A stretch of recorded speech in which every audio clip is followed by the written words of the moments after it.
Mchezo wa leo Mbeya City utakuwa ni mchezo aina gani? Au wana silaha nzito za kuweza kuwadhibiti Yanga?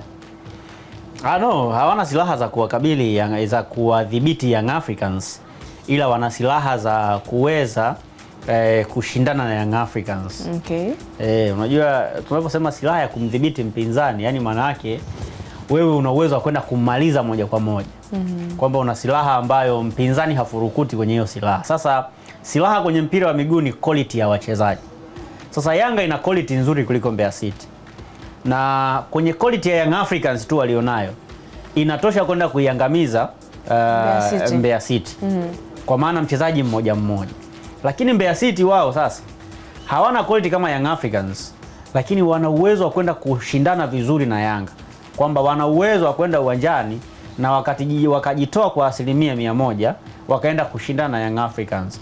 Yani kama kila mchezaji wa Mbeya City ataperform kwa walau 80% ya uwezo wake, atakuwa na uwezo wa kuifanya Young Africans struggle kupata matokeo mbele ya Mbeya City.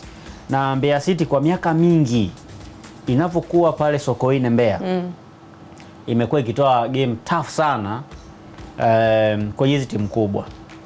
Msimu ambao anashuka daraja Azam FC alikufa pale, Simba alikufa pale, nakumbuka Yanga mwenyewe alishinda mechi moja Dar es Salaam, mechi ya pale nakumbuka alitoa sare. Ilikuwa 1-1. 1-1.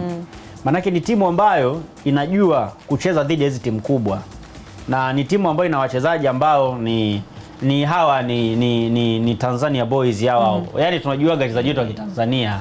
Yaani sometimes wakiwa wanacheza dhidi ya Simba, dhidi ya Yanga, yani wanakuwa wachezaji, wanakuwa wapya.